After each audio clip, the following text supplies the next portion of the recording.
when my daughter shoved those papers into my hands and demanded I fix her husband's massive loss by morning, I didn't argue. I didn't ask questions.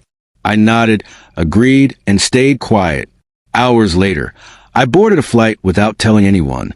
By noon, when they came to my house expecting money, they found only a locked door and a single sealed box waiting on the porch. The moment they opened it, the screaming began, and that was when I knew I'd made the right choice. Before I go any further, do me a small favor. Stay with me, support the channel, and let me know in the comments where you're listening from. It helps these stories reach the people who need them most. The doorbell rang 3 times in sharp succession. Each pressed harder than the last, as if urgency alone could force wood and steel to bend. I didn't rush. I finished the last line on the financial report spread across my desk, set my pen down carefully, and took a slow sip of my drink. Through the side window of my study, I could already see the sleek white sedan idling beneath the porch light. Lena always rang like that when she wanted something fast and expensive. I walked to the hallway of my home, past framed memories that suddenly felt like exhibits from a life that no longer existed. Lena at 6, missing 2 front teeth, holding a science fair ribbon. Lena at 18, cap tilted crooked at her graduation. Lena in white, arm looped through mine at her wedding, smiling like the future was guaranteed. I stopped for half a second at that last photo, then continued on. When I opened the door, Lena threw her arms around me with practiced enthusiasm. She hugged just a second too long, the way she always did when she was about to ask for something unreasonable. Behind her stood Marcus, scrolling on his phone, his posture relaxed, his confidence unearned. He didn't greet me. He brushed past us into the house like it already belonged to him. "Dad," Lena said brightly, stepping inside. "We need to talk." Marcus had already taken a seat in my living room, spreading documents across the coffee table as if it were a conference desk.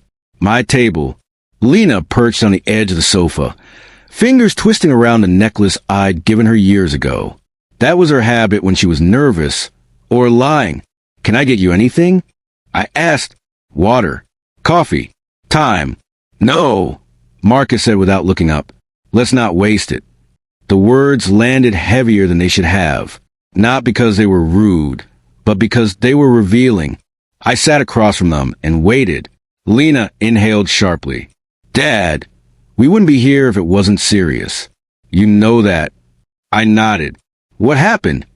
Marcus leaned back, finally meeting my eyes. "There was a setback. Temporary. But we need liquidity. Fast." "How fast?" I asked.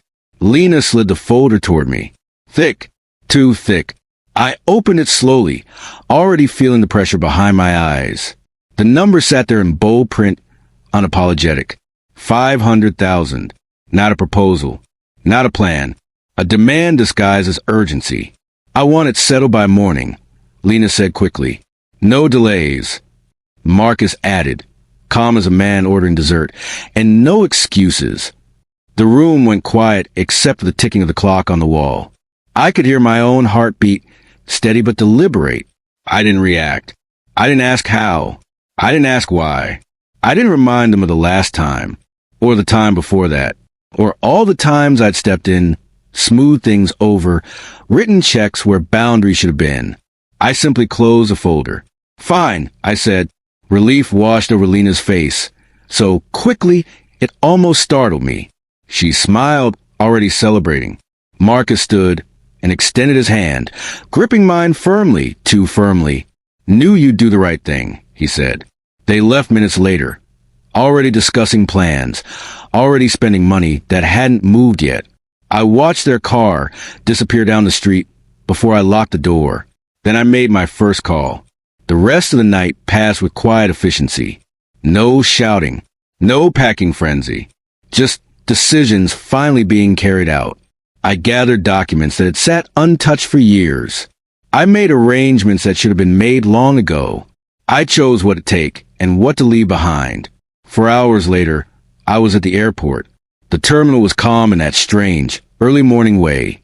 Travelers half awake, announcements echoing softly through wide spaces. I checked my bag. kept my carry-on close, and didn't look back when the boarding call came. My phone buzzed once. Lena. I didn't answer. By the time the sun was fully up, I was already airborne. At exactly noon, Lena and Marcus arrived at my house. The security footage shows them stepping onto the porch with confidence, Marcus carrying an empty briefcase, Lena adjusting her hair in the reflection of the window. They rang the bell once, then again, then harder. When no one answered, Marcus tried the handle. Locked. That's when Lena noticed the box. Plain, brown, sealed, her name written across the top. She knelt, smiling at first, already assuming it was money or an apology. She opened it casually. The smile vanished. Marcus leaned in, then froze.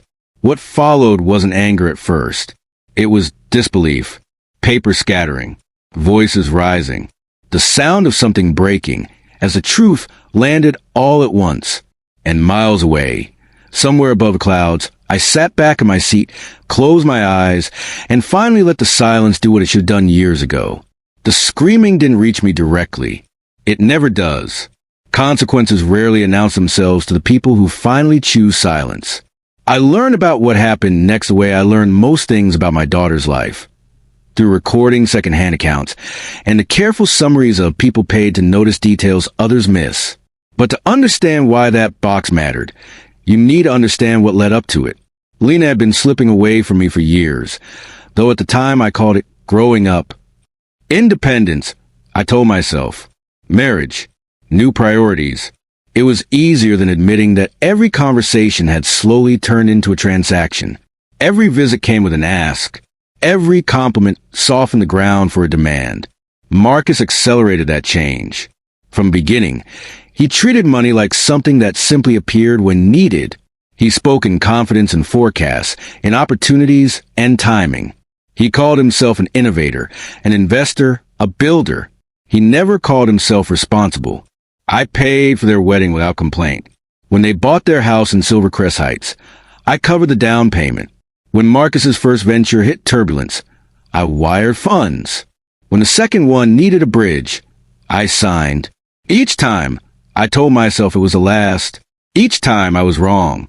The night they came to my house with that folder wasn't the first time they'd asked for an impossible sum. It was just the first time they'd paired it with a deadline and a threat thinly disguised as urgency. And for the first time, I didn't push back. That was what unsettled them the most, though they wouldn't realize it until later. While Lena and Marcus were driving back to Lakeview Promenade, already discussing how they'd move money, who they'd pay first, and which problems would disappear, I was sitting in my home office opening a safe I hadn't touched in over a year. Inside were neatly labeled folders. Dates, amounts, signatures, every transfer, every check, every promise Marcus had made and broken. I hadn't gathered them out of suspicion originally. I'd done it out of habit. Decades of running businesses teach you one thing above all else. Memory lies. Paper doesn't. I spread everything across my desk and worked methodically. No emotion, no hesitation. At midnight, I made my second call. Victor Reynolds answered on the first ring. They finally crossed the line, he said, not as a question. Tomorrow at noon, I replied. They think that's when this ends. Victor exhaled slowly.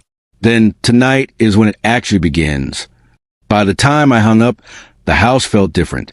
Not empty. Finished. I moved through each room with deliberate calm. I didn't pack everything. Only what I needed. Clothes for warm weather. Documents. A few photographs I hadn't looked at in years. I left behind the things that tied me to a role I no longer intended to play. Before dawn, I placed a box on the porch table, exactly where Lena would see it first. Inside, nothing was random. At 6:12 a.m., my flight lifted off.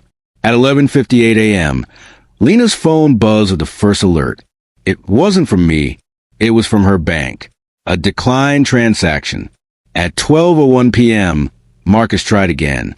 Declined. At 12:03, the shouting began. The footage shows Lena pacing. Phone pressed to her ear, her voice rising as each attempt failed.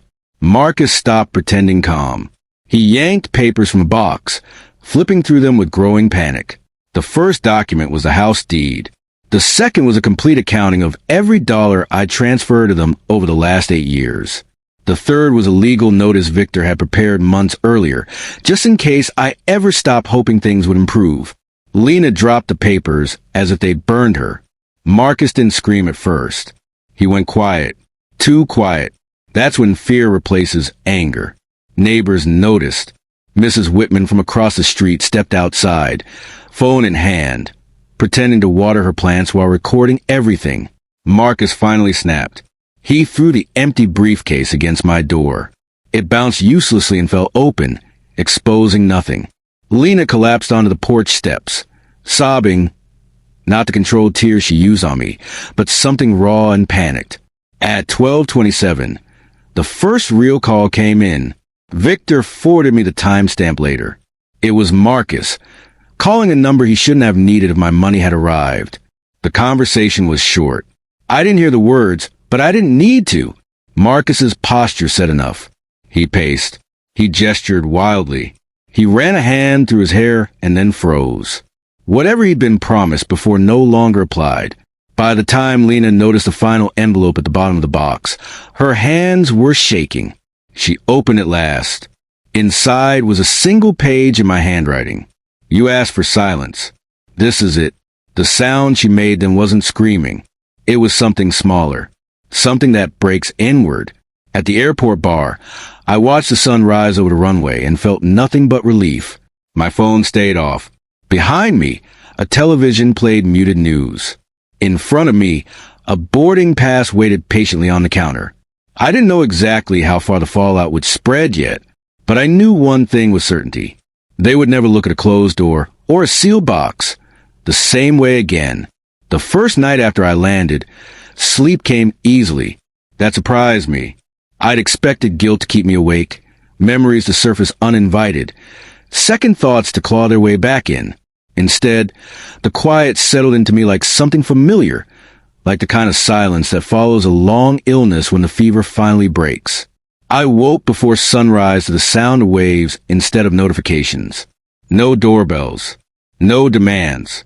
No deadlines disguised as emergencies. By the time Lena realized I wasn't answering because I couldn't, not because I wouldn't, the damage had already begun to spread outward. Victor's update came later that afternoon. I let the call ring twice before answering, more out of habit than hesitation. They've started unraveling, he said, faster than I expected. I didn't ask how.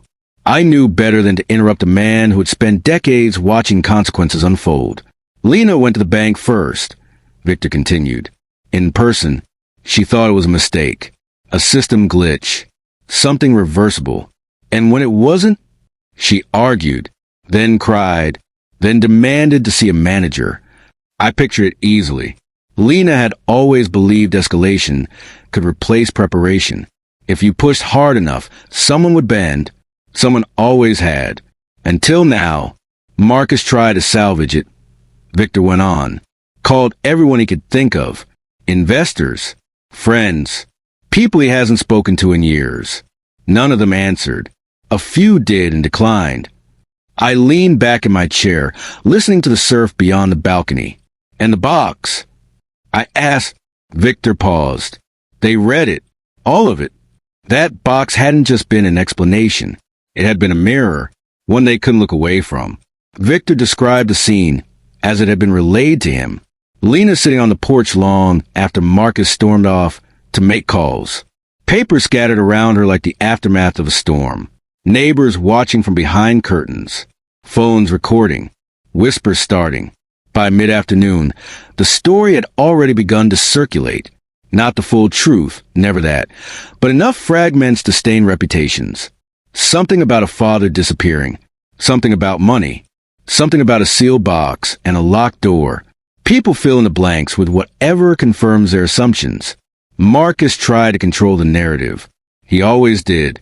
He posted first an emotional message about betrayal, about being abandoned when things were most difficult. He avoided numbers, avoided specifics. He framed it as family conflict, misunderstanding, heartbreak. The comments turned on him within an hour. Someone asked about the gambling rumors. Someone else mentioned a failed venture from 2 years back. A third posted screenshots, old ones, saved for the right moment, of Marcus bragging about risk and leverage and playing the long game. Lena didn't comment. She deleted her accounts entirely. That told me more than anything else could have. The next morning, Victor sent me a still image from security footage. Lena standing alone at my door, just before dusk, long after Marcus had left. She wasn't crying. She wasn't yelling. She was just standing there, staring at the lock as if waiting for it to change its mind. She rang the bell once. Then she sat on the steps. She stayed for almost an hour, Victor said later. Didn't try the door again. Didn't open the box again. Just waited. For what? I wondered. An apology that would never come? A rescue she'd finally realized wasn't coming either? When she left, she took nothing with her. Not the documents. Not the envelope. Not even the photograph she dropped earlier. The following days moved quickly for them and slowly for me. Marcus's creditors became less patient. Not aggressive yet, but persistent. The kind of attention that doesn't go away if you ignore it. The kind that follows you home. Lena discovered things Marcus had never mentioned. Accounts she didn't know existed. Obligations she'd never signed off on but was tied anyway. Promises made in her name, backed by assumptions that were no longer valid. The house in Silvercrest Heights became the center of everything. Lena believed it was hers. She'd posted about it, hosted parties, called it our place. She decorated it with my money and her certainty. She learned the truth in stages. First, when the bank declined a routine payment. Second, when the property management company stopped returning her calls. Third, when a letter arrived addressed not to her, but to me. Victor said that was when she finally understood. Ownership isn't about keys or memories. It's about paperwork. And paperwork doesn't care how long you've lived somewhere. Marcus left 2 nights later. No announcement. No confrontation. Just a half-empty closet and a note written in haste, blaming stress, blaming pressure, blaming everyone except himself. Lena didn't chase him. She couldn't afford to. By the end of the week, the house was no longer hers in any way that mattered. She packed what she could into her car and left the rest behind. The neighbors watched again. Some filmed, some whispered, some pretended not to notice. She moved into a place she would have mocked once. Smaller, older, temporary, paid month to month. Her first real job interview happened 3 days later. She wore clothes she hadn't bought herself. Her confidence, once effortless, felt rehearsed now, brittle around the edges. The manager asked about gaps in her work history. She didn't know how to answer. I was helping my husband, she said finally. It wasn't a lie, just incomplete. Meanwhile, I built a routine. Mornings began with coffee on the balcony, watching the horizon brighten. Afternoons were slow, intentional. I learned names. I learned streets. I learned how little I needed to feel settled. Victor called every few days with updates. I never asked him to stop. Not yet. Lena tried to reach you, he said during one call. Through me. What did she say? Victor hesitated. She asked if you were safe. I closed my eyes. That's new, I said. Yes, he replied. It is. She didn't ask for money. Not then. Not directly. That restraint told me something had shifted. But understanding takes time. And humility takes longer. Marcus resurfaced briefly, just long enough to try one last angle. He contacted Victor directly, demanding a meeting, claiming misunderstandings, offering explanations that arrived too late. Victor declined on my behalf. You should know, Victor added later, he blamed you. I laughed. Not loudly, not bitterly. Just once. Of course he did. Weeks passed. The sealed box became a story in its own right. People speculated about what was inside. Some imagined threats. Others imagined confessions. A few imagined forgiveness. No one guessed the truth. Because the truth wasn't dramatic. It was meticulous. It was patient. It was years in the making.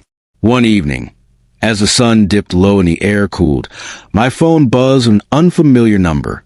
I almost didn't answer. Almost. Dad. Lena's voice said softly, I don't know if this is still your number. I didn't respond right away. I'm not calling for money, she added quickly. I needed to hear your voice. I looked out at the ocean, waves folding into themselves again and again. I'm listening, I said. She exhaled shaky. I opened the box again, she said. All of it. I didn't understand it the first time. I didn't want to. Silence stretched between us. I think I do now. That was all she said before hanging up. It wasn't an apology, but it wasn't nothing either. And for the first time since I boarded that flight, I allowed myself to wonder, not whether I'd done the right thing, but what would happen next. The days after that call passed more quietly than I expected, but the quiet had a different weight now.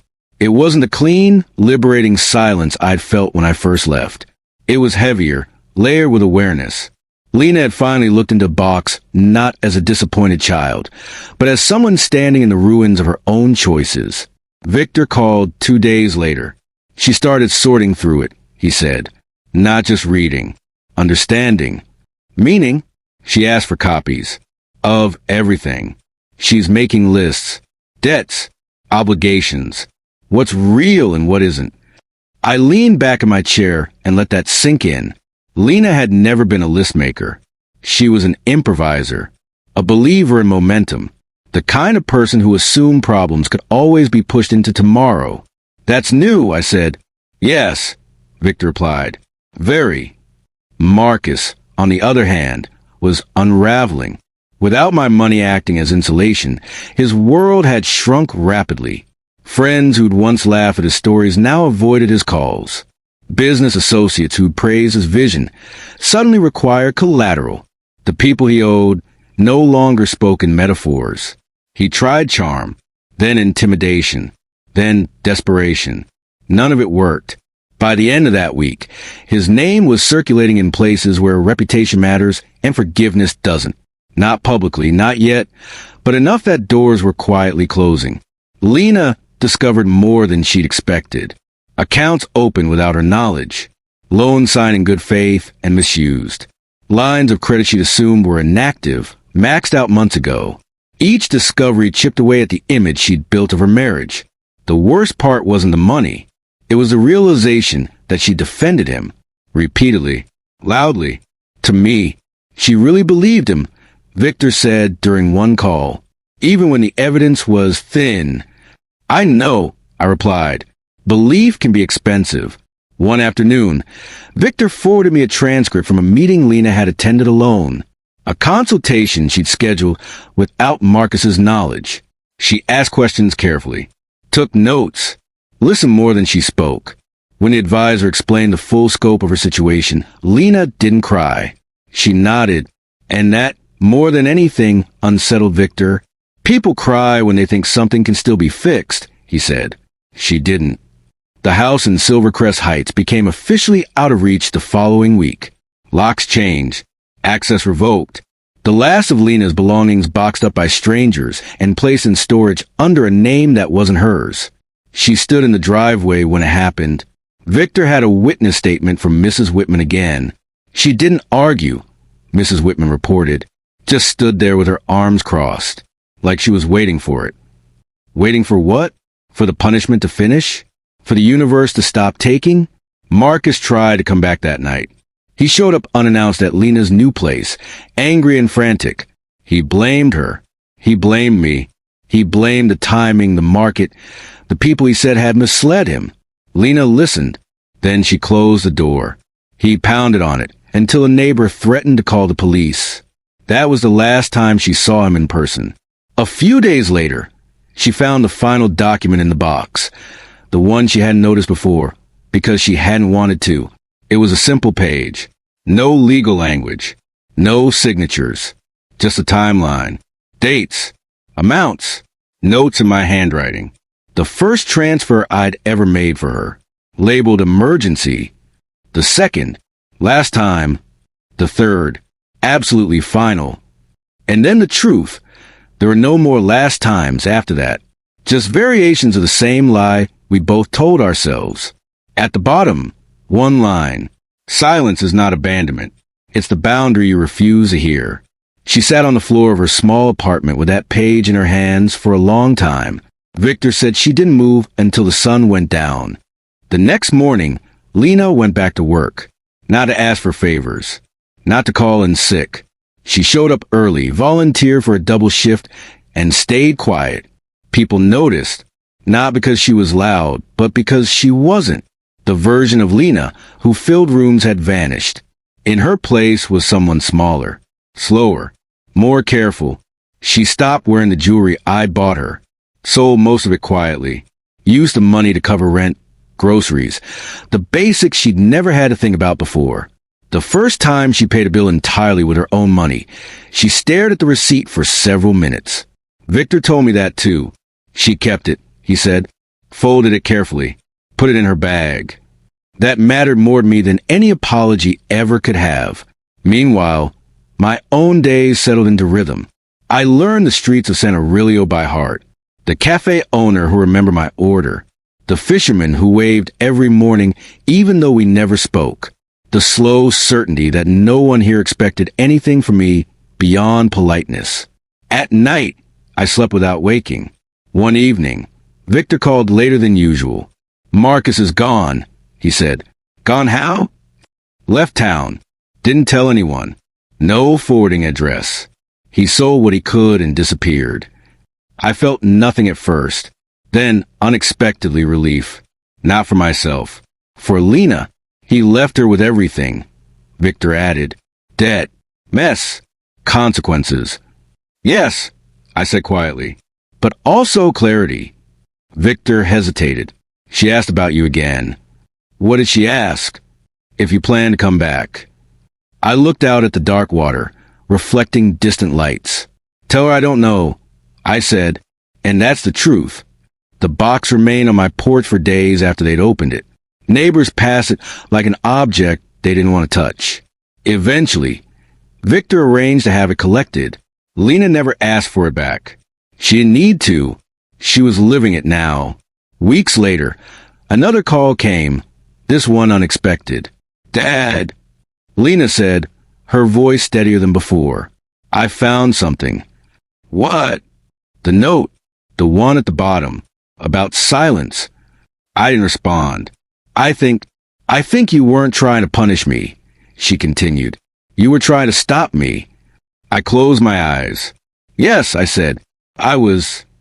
She was quiet for a long moment.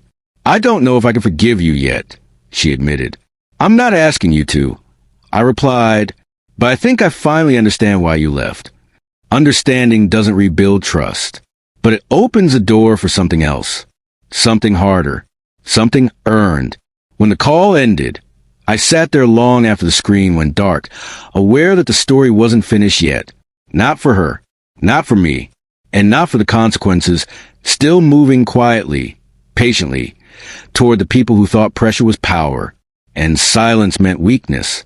By the time summer settled fully over Cedar Ridge, Lena had learned what exhaustion really felt like. Not the curated kind she used to complain about after weekend trips or long dinners. This was the kind that sank into bones, the kind that didn't care about pride or appearances, the kind that demanded sleep, whether you wanted it or not. Victor stopped calling as often, not because things were resolved, but because they were finally moving without my involvement. "She's handling it," he told me during one of our shorter conversations. "On her own." That sentence stayed with me longer than it should have. Lena's world had narrowed. No assistance. No buffers. No one stepping in when things became uncomfortable. Her days were now measured in shifts and receipts, in bus schedules and alarm clocks that didn't negotiate. She moved out of the temporary apartment after the first month, not because she wanted to, but because she had to. Rent increased. Utilities stacked up. The margin she thought she had never existed. Her new place sat above a small strip of shops near the edge of town. One room. One narrow window, a kitchenette that smelled faintly of oil from the restaurant below. She didn't complain. Complaints didn't change numbers. She sold the last of the designer items she'd once considered untouchable. Not dramatically. Not with tears. She listed them carefully, priced them fairly, accepted that things were worth what someone else was willing to pay, not what you'd paid for them. The irony wasn't lost on her. Victor relayed one moment that stuck with him. She tried to return something, he said, out of habit, asked for store credit. They told her no. What did she do? She apologized, said she understood, walked out. That apology cost her more than any check I'd ever written. Marcus resurfaced once, briefly, not to reconcile, not to help. He sent an email from an unfamiliar address filled with excuses and vague threats, all wrapped in self-pity. Lena didn't respond. She forwarded it to Victor and blocked the address. That was the last communication between them. The creditors came next. Not all at once. Not violently. Just steadily. Letters. Calls. Notices phrased politely but firmly. The kind of language that doesn't scare you. It educates you. Lena learned to answer the phone without panic. Learned to say, I need that in writing. Learned to ask questions instead of pleading. She set up payment plans she could actually meet. Missed a few. Adjusted. Kept going. When one creditor tried intimidation, she documented everything and reported it. Victor said he'd never seen her that composed. She doesn't cry anymore, he said quietly. Not where anyone can see. I didn't know whether to be relieved or concerned. On my end, time behaved differently. Days passed without markers. No deadlines. No emergencies. No voices demanding immediate solutions. I volunteered twice a week teaching basic accounting at a small community center. Nothing fancy. Budgeting. Planning. The kind of information that would have bored Lena years ago. Now, it might save her. I didn't tell her that. One afternoon, a package arrived at my temporary address. Plain envelope. No return name. Inside was a single piece of paper. A receipt. Rent paid in full. On time. For the first time. On the back. In Lena's handwriting. I kept it like you said. I think I understand why now. No apology. No request. Just information. That was enough. Victor called later that week with news I hadn't expected. She turned down help, he said. From who? Rachel. Old friend. Offered to loan her money. Quietly. What did Lena say? She said no. Told her she needed to know she could do this without borrowing. I closed my eyes. That choice mattered more than anything else she'd done. The following month tested her harder. Work hours were cut unexpectedly. Sales slowed. Overtime disappeared. Her budget, already tight, began to stretch thin. She skipped meals some days. Not dramatically. Just quietly. Soup instead of dinner. Rice instead of protein. Victor didn't tell me that part immediately. He hesitated before sharing it. She's not asking, he said. That's the point. I didn't intervene. Not because I didn't care. Because stepping in now would undo everything. Instead, I did the only thing I could do without crossing the line. I waited. Lena took a second job. Night shifts, uncomfortable hours, physical work that left her hands sore and her feet aching. She didn't post about it. No one knew except the people who needed to. One night, near midnight, my phone buzzed. A message. I finally understand what earning rest means. I stared at the screen for a long time before replying. It changes how sleep feels, I wrote. She responded minutes later. Yes, it does. That was it. Weeks passed. The city began to forget the story. People moved on. New scandals replaced old ones. The seal box became just another rumor retold inaccurately. But Lena didn't forget. She carried the lessons with her like weight. Uncomfortable, shaping, unavoidable. Victor told me about the day she closed the last shared account tied to Marcus. Not ceremoniously, not with anger, just a signature and a quiet breath. She didn't smile, he said, but she stood taller afterward. Good. That's how it's supposed to work. One evening, as rain hit the coast hard enough to blur the horizon, I received another call from Lena. She didn't ask how I was. She didn't ask where I was. She asked something else entirely. Dad, she said, do you ever think about the moment you said okay? All the time, I replied. I hated you for it, she admitted. At first. I know. But now, I think that was the first honest answer you ever gave me. The words landed heavier than any accusation ever had. I should have been honest sooner, I said. Yes, she agreed. But if you had, I wouldn't have listened. We both understood that. The call ended without ceremony. After that, something shifted again. Not reconciliation. Alignment. She stopped seeing me as a resource. I stopped seeing her as a responsibility. What remained was something more fragile and more real. Respect. And respect doesn't come with guarantees. It has to survive on its own. As summer edged toward its end, Victor called with one final update for season. She's different, he said. Not fixed, but grounded. That's all I hope for, I replied. When I hung up, I sat watching the rain fade into mist and understood something that had taken me decades to learn. Silence doesn't erase consequences. It allows them to speak clearly. And for the first time in a very long while, someone I loved was finally listening. Autumn arrived quietly in Cedar Ridge, the way it always did, without ceremony, without asking permission. The heat loosened its grip, mornings grew cooler, and people began pretending that routines meant stability. For Lena, routine had become survival. She learned quickly that discipline wasn't dramatic. It didn't announce itself with motivation or pride. It showed up in small, repeatable acts, setting alarms, packing meals, tracking expenses, choosing sleep over distraction. She failed at some of it, corrected, failed again, corrected faster. Victor stopped framing his updates as reports. They'd become observations instead. She's not waiting anymore, he told me during one call. For help, or permission, that mattered. Lena's 2 jobs carve her days into sharp segments. Mornings at Merrill and Finch, afternoons catching sleep in uneven blocks, nights at Sunrise Grill, where the air smelled of grease and burnt coffee, and people forgot their manners after midnight. It wasn't glamorous. It wasn't fair, but it was real. The first time a customer recognized her, really recognized her, the moment stayed with her. You used to live in Silvercrest, right? The woman asked, squinting under harsh fluorescent lights. The big house near the hill? Lena froze for half a second, then nodded. I did. What happened? Lena wiped the counter calmly.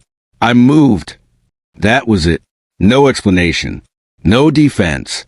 The woman waited, clearly expecting more. None came. Later, Lena wrote that moment down in a small notebook she carried everywhere now. Not because it was painful, but because it was freeing. She was learning that not every question deserved an answer. Marcus tried once more to reach out. This time it wasn't through legal channels or emails filled with blame. It was a handwritten letter mailed to her workplace, addressed carefully, as if politeness might undo everything. He apologized without apologizing, explained without explaining. He said he was working on himself, that he'd made mistakes under pressure, that he hoped they could talk like adults. Lena read the letter twice. Then she shredded it, not angrily, methodically, piece by piece, dropping the scraps into a trash bin already half full of order tickets and receipts. Victor asked her later if she wanted to keep it for documentation. No, she said. I don't need proof anymore. That answer unsettled Victor in a good way. Winter approached faster than expected. Bills didn't slow for seasons. Rent rose again. Utilities climbed. A minor illness knocked Lena out for 2 shifts, which meant fewer hours and tighter margins. For the first time since everything collapsed, she panicked. Not publicly, not dramatically, but alone in the dark of her apartment. She sat on the floor and cried until her chest hurt. The next morning, she still went to work. That mattered too. She didn't tell me about that night. I learned weeks later through Victor, who only mentioned it because Lena herself had referenced it as a turning point. She said it was the first time she felt afraid without reaching for someone else to fix it. Victor told me. She said she didn't like it, but she survived it. Survival changes people. I felt the pull then, the urge to intervene, to soften the edge just a little. I had the means. I had the justification. I even had the words ready. I didn't act. That restraint cost me more than the check ever would have. Instead, I sent her something else. Not money. Information. A single email. No subject line. Just a spreadsheet template and 3 sentences. Track everything. Even the small things. Especially the small things. Clarity comes from seeing patterns you don't want to admit. She replied hours later. I already started. But thank you. This helps. She didn't ask where I was. She didn't ask when I was coming back. That was progress. By December, Lena had saved more than she'd ever saved before. Not much by old standards, but every dollar was earned, intentional, defended. She opened her first account in her own name that wasn't tied to anyone else. The clerk congratulated her like it was nothing. It wasn't nothing. The holidays came quietly. No parties. No large gatherings. No gifts exchanged out of obligation. Lena worked both jobs through most of December. Overtime at the grill, extra shifts at the store. She learned which nights were busiest, which customers tipped generously, which ones never did no matter how polite you were. She also learned something else. Humility isn't humiliation. It's the space where learning finally happens. One night, after a long shift, she found herself sitting with a co-worker outside the diner, sharing leftover fries and stories neither of them had told anyone else. The co-worker talked about raising a child alone, about debt, about mistakes. Lena listened. She didn't interrupt. She didn't compare. She just listened. When she finally spoke, she said, "I used to think I knew what pressure was." The co-worker laughed softly. "We all do, until we actually do." That sentence stayed with her. I spent that winter differently than any before it. Not hiding, not running, living smaller on purpose. I learned the language better, helped neighbors fix things, took long walks with no destination. The person I was becoming didn't need applause or validation. He needed consistency. Victor visited once, briefly, under the guise of a vacation. We walked the shoreline and talked about Lena, not as a problem, but as a person in motion. "She's building something," he said. "Not impressive yet, but solid." "That's all I ever wanted." I replied, "Then why do you look worried?" "Because foundations take time, and time tests people differently than crises do." January brought unexpected news. Lena was offered promotion at Merrow and Finch. Nothing dramatic, slightly better pay, more responsibility. A schedule that conflicted with some of her diner shifts. She hesitated. The safe move was to keep everything exactly as it was. The brave move was to choose growth. She chose growth. She cut back hours at the grill, keeping just enough shifts to maintain stability. She rearranged her budget again. Tightened here, loosened there. It worked. Barely, but it worked. The first month she covered all her expenses with a single primary income. She sat on her bed and laughed. Not loudly, just enough to release something that had been clenched for months. She sent me a message. I did it, not comfortably, but honestly. I stared at the screen longer than I should have. "That's how it starts," I replied. February tested her resolve again. A car issue, minor, but expensive enough to disrupt everything. She didn't call me. She didn't ask Victor. She negotiated, compared estimates. Took the bus for 2 weeks. When it was fixed, she paid in full. The mechanic shook her hand. "Most people don't," he said. "They promise." You didn't. She wrote that down too. Her notebook was filling with moments that mattered. Not to impress anyone, but to remind herself who she was becoming when no one was watching. Marcus vanished entirely from her life after that. No letters. No emails. No rumors that reached her. It was as if he'd never existed. That absence didn't hurt the way she'd expected. It clarified things. By March, a year had almost passed since the night of the folder. Lena reread the box documents again. Not with anger or grief, but with analysis. She noticed patterns she hadn't seen before. Dates that align. Decisions that follow predictable arcs. She saw herself in them too. Not as a victim. As a participant. That realization was painful and empowering. She wrote me a longer message one night. Not a confession, not an apology, an acknowledgement. I thought silence meant you didn't care. Now I know it meant you cared too much to keep lying to me. I read it twice. Didn't respond immediately. Some truths don't need replies. They need space to settle. The seasons kept turning. Lena kept showing up. Not perfectly, not gracefully, but consistently. And consistency, earned the hard way, has a way of outlasting everything else. By the time spring returned to Cedar Ridge, she wasn't the person who'd shove papers across my table. She wasn't even the person who'd open the box screaming. She was someone quieter now, heavier with responsibility, lighter with illusion. And for the first time since I chose silence and vanished, I began to believe that disappearing hadn't been an escape. It had been an invitation. One she was finally learning how to accept. Spring didn't announce itself in Lena's life with flowers or relief. It arrived as something subtler. Space. Space between bills and panic. Space between mistakes and recovery. Space to think without the constant hum of urgency pressing against her ribs. For the first time in her adult life, Lena wasn't reacting. She was choosing. That difference reshaped everything.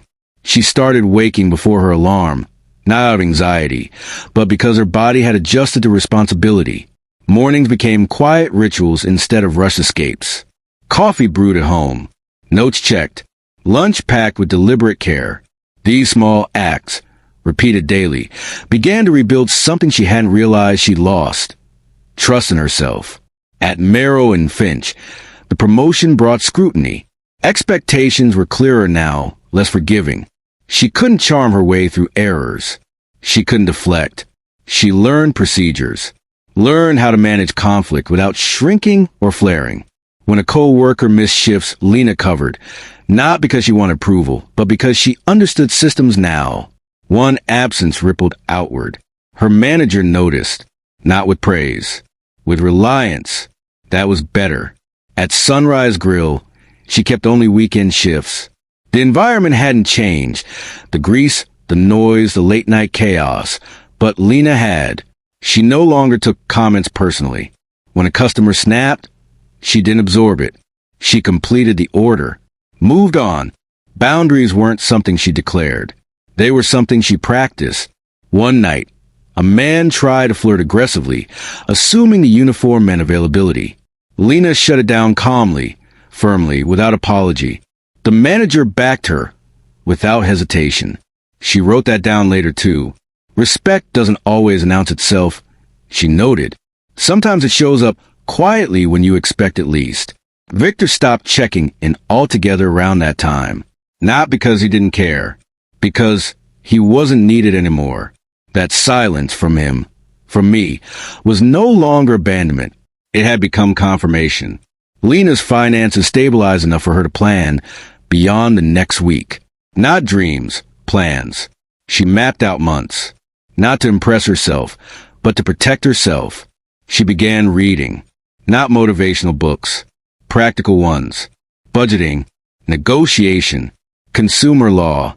She underlined passages. Questioned assumptions. When something didn't make sense, she looked it up instead of dismissing it. That habit alone would have changed her life years earlier. She found a notebook again, the one she'd started during her worst weeks. It was thicker now, filled with dates, numbers, reflections. No self-pity, no dramatics, just truth. One entry stood out. The box wasn't punishment.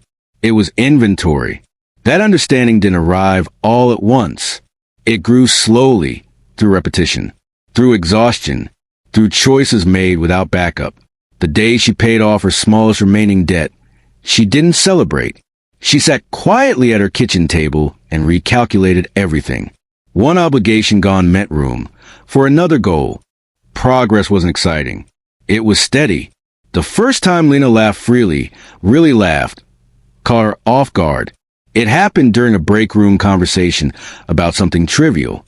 No money, no past, just people sharing a moment. She paused afterward, surprised by the sound of herself. That laugh marked something important. She wasn't surviving anymore. She was living Carefully, honestly, imperfectly. I learned about that moment weeks later, not from Victor, but from Lena herself. I forgot what that felt like, she said during a call. Not worrying about what's coming next. Enjoy it, I replied, but don't expect it to stay. She smiled audibly. I know.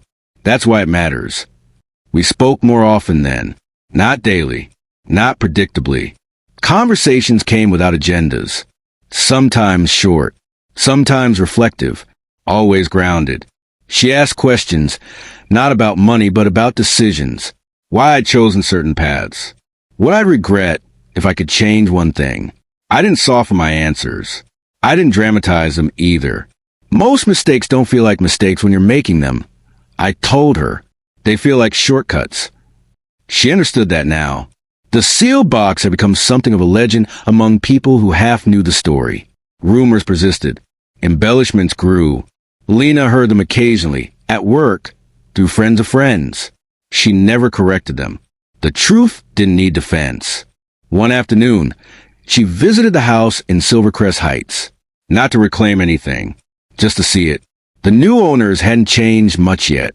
Same landscaping, same porch light, different energy. She stood across the street for a few minutes, hands in her pockets, and then walked away. No tears, no anger, just acceptance. She told me about it later. I thought it would hurt, she said. It didn't. It just felt finished. That's when I knew something irreversible had happened. Not destruction. Transformation. Marcus became a distant rumor. Occasional sightings reported through second-hand channels. None confirmed. None relevant. His absence no longer defined anything. Lena's world expanded in quiet ways. She joined a local workshop. Not networking. Learning. She volunteered once a month, helping others navigate budgeting basics. She never mentioned her own past. She didn't need to. Her presence carried credibility now. One of the volunteers recognized her last name. You related to... They began. Yes, Lena replied calmly.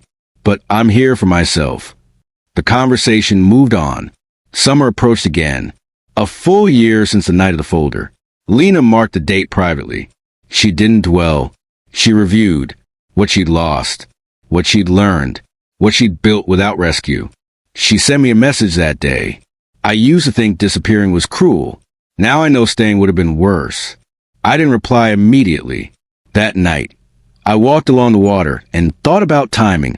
How often we confuse lateness with cruelty, urgency with care. Sometimes the hardest kindness is restraint. A week later, Lena did something that surprised even her. She started planning a future that included joy, not excess. Joy, a modest apartment closer to work, a schedule with weekends off, a savings target that wasn't reactive. She allowed herself to imagine, not escape. That was the difference. She also allowed herself to imagine reconciliation, not guaranteed, not demanded, just possible. One evening, she asked a question she'd avoided for months. You think we could have dinner sometime? She said carefully. Not to talk about the past. Just to eat. I felt the weight of that request immediately. Not because it was heavy. Because it was honest. Yes, I said, when the time is right. She didn't push. She didn't ask when. She trusted that it would come. That trust, earned slowly, painfully, meant more than any apology ever could. By the end of spring, Lena wasn't the daughter I'd lost. She was someone new. And for the first time since I chose silence and vanished, I wasn't watching from a distance with guarded hope. I was watching with something steadier. Respect. And respect, once earned, changes what reconciliation can actually mean. By the time summer leaned toward its final stretch, Lena no longer measured her life in emergencies. She measured it in weeks that passed without collapse, in routines that held, in quiet moments when she realized she wasn't bracing for impact anymore. That kind of stability is strange when you're not used to it. It feels temporary even when it's earned. Lena kept waiting for something to go wrong. It didn't. Not in the way she expected. Her days had settled into a rhythm that no longer depended on adrenaline. Mornings began early, but not frantically. She walked to work instead of driving whenever the weather allowed, partly to save money, partly to think. The city looked different at that pace, less like a backdrop and more like a place where other people were also trying to figure things out. At Merrill and Finch, responsibility had quietly expanded around her. She trained new hires now, not with authority, but with patience. She explained systems instead of shortcuts. When someone made a mistake, she corrected it calmly and moved on. Her manager stopped double-checking her work. That absence of oversight was earned. One afternoon, while reviewing inventory reports, she noticed a discrepancy that no one else had flagged. It wasn't dramatic, just numbers that didn't align. She investigated, followed the trail, and discovered a pattern of small errors that added up over time. When she brought it forward, the response surprised her.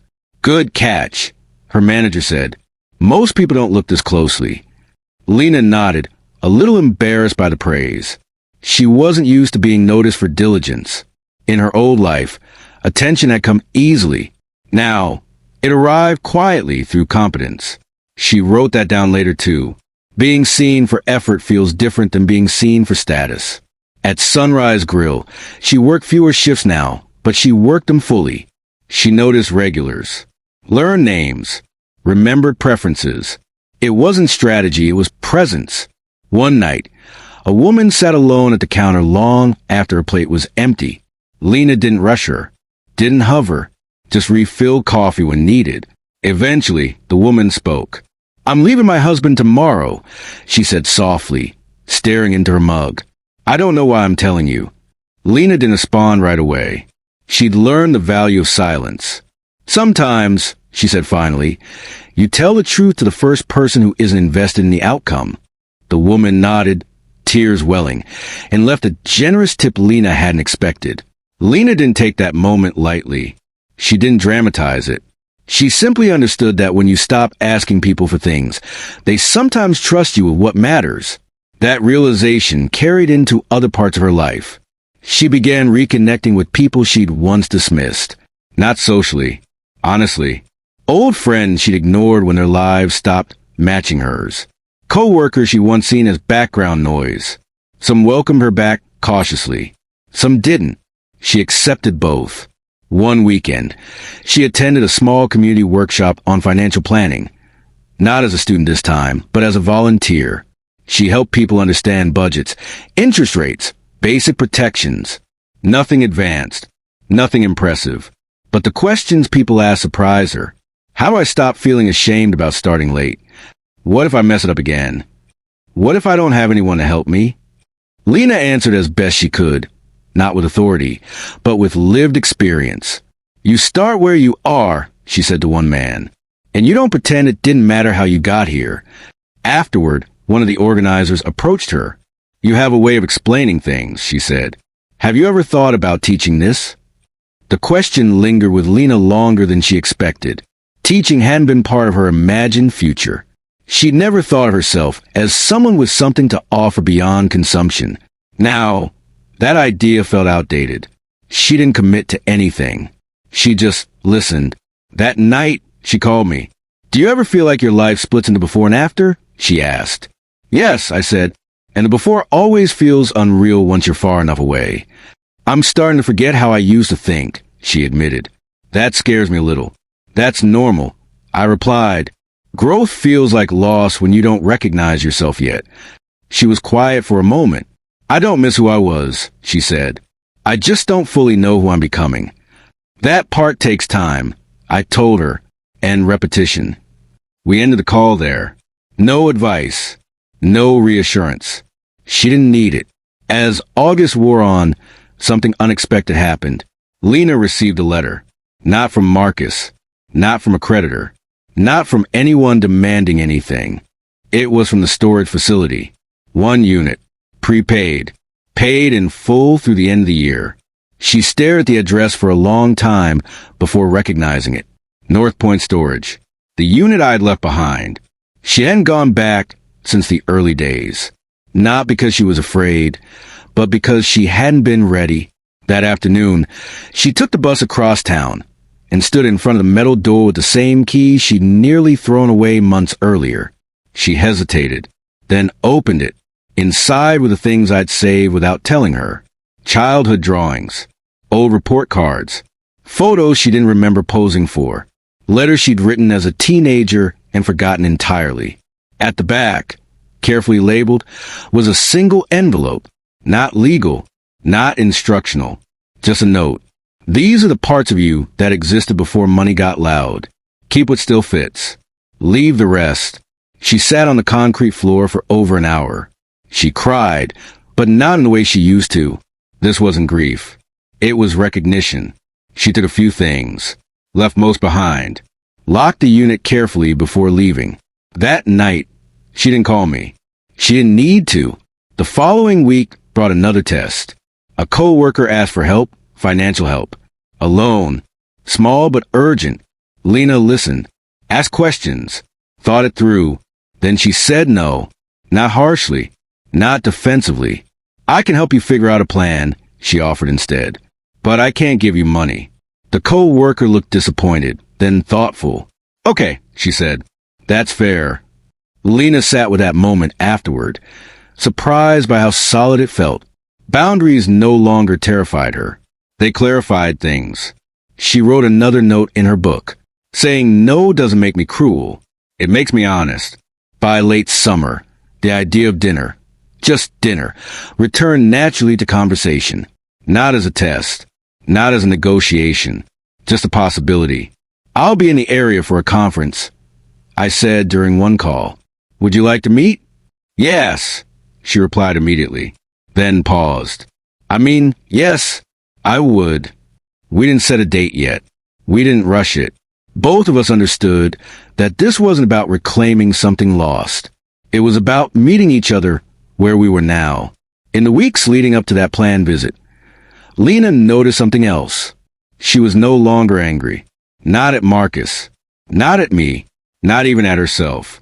Anger had burned through her early months like fuel. Necessary. Temporary. Now it had been replaced by something steadier. Responsibility. Not the burden kind. The ownership kind. She paid off another debt. Small but symbolic. Updated her savings goal. Adjusted her timeline. None of it felt heroic. It felt adult.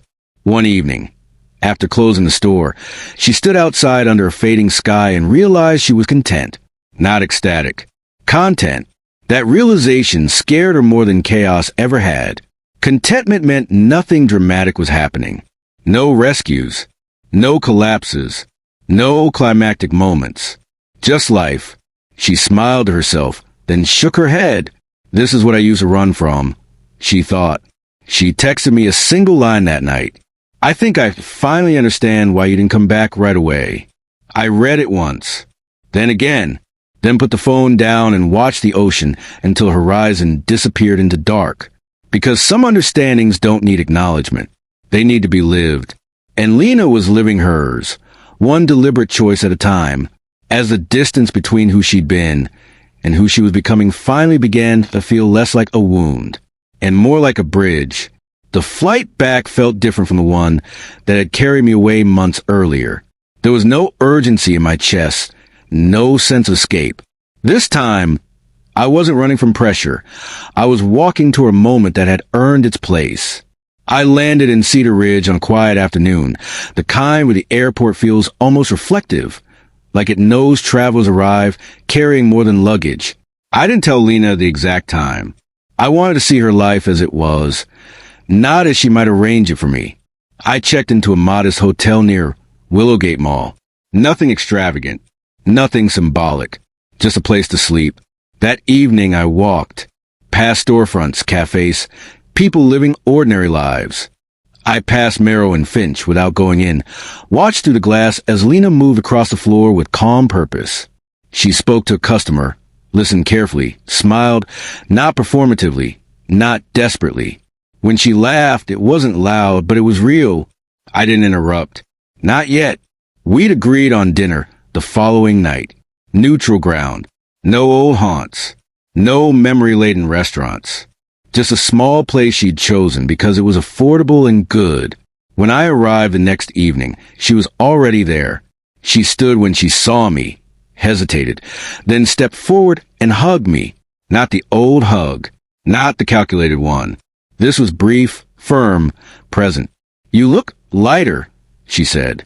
"So do you," I replied. We sat. For a moment, neither of us spoke. It wasn't awkward. It was necessary. "I didn't know what to order," she said finally, smiling slightly. "Everything here is reasonably priced, and that still feels strange to me." I laughed quietly. "That feeling doesn't go away as fast as you think." Dinner came. Simple, honest. We talked about ordinary things first, work schedules, weather, how strange it felt to plan weeks ahead instead of hours. Eventually, the past found its way into conversation, as it always does. "I used to rehearse what I'd say to you," Lena admitted. "All the things I thought you owed me. And now," I asked, "now I don't know what I'd even ask for." That answer told me everything. "I was angry," she continued. "Not just at you. At the silence. At the way everything fell apart so fast." "I know. But the longer I lived inside it," she said, "the more I realized if you'd stayed, I would have blamed you for fixing things wrong. And if you'd fixed them, I would have learned nothing." She looked at me carefully. "You didn't disappear to punish me, did you?" "No," I said. "I disappeared because staying was teaching you the wrong lesson." She nodded. No tears. No accusation. "Marcus never understood that," she said. "He thought pressure meant leverage. He thought deadlines meant control. And now, he's gone," she said simply. "And so is that version of me." After dinner, we walked. Not far. Just enough to let conversation breathe. She showed me her apartment. Small. Clean. Intentional. Nothing extra. Everything earned. On one wall hung a single photograph. The graduation picture she'd mentioned months earlier. On a shelf sat a notebook, thick now with pages filled edge to edge. "You keep track of everything?" I asked. "Not everything," she said. "Just the things I don't want to forget." That night, as I left, she didn't ask me to stay. She didn't ask me when I'd come back. She trusted that if I did, it would be because I chose to, not because I was needed. Over the next few days, I watched her life without interfering. She went to work, paid bills, met obligations, laughed with coworkers, said no when necessary, said yes when it mattered. She wasn't extraordinary. She was solid. On my last morning in Cedar Ridge, we met for coffee. She arrived with purpose, not nerves. "I want to show you something," she said, sliding an envelope across the table. Inside was a copy of her updated budget, savings goals, a modest plan for the next 2 years. Nothing flashy, nothing unrealistic. "I don't need your money," she said quickly. "I just wanted you to see what I'm building." I studied the pages carefully. "It's good," I said. "It's honest." "That's the point," she replied. Before we parted, she asked one last question. "Do you regret it?" she asked softly. "Leaving like that?" I considered it. "I regret that it took me so long to stop confusing help with harm," I said. "But I don't regret choosing silence when noise was all we'd ever used." She smiled. "I think," she said, "that box saved me." It wasn't pride in her voice. It was clarity. I left Cedar Ridge that afternoon, not with closure, but with continuity. The story wasn't over. It didn't need to be. It was ongoing, earned one decision at a time. Months later, Lena sent me a message. "I paid off another debt today." I didn't celebrate. I just breathed. I replied with a single line. "That's what freedom sounds like. We speak now without roles attached. Not as savior and dependent. Not as rescuer and rescued. Just as a father and a daughter who finally understand each other. And if there's one thing I've learned through all of this, it's this. Sometimes the most powerful choice you can make isn't to fight, explain, or fix. It's to step back, let the truth unfold, and trust that silence will do what words never could. If this story resonated with you, if you've ever faced a moment where stepping away felt harder than staying, take a second before you move on. Support the channel. Share your thoughts below, and let others know where you're watching from. Stories like this travel farther when they're carried together.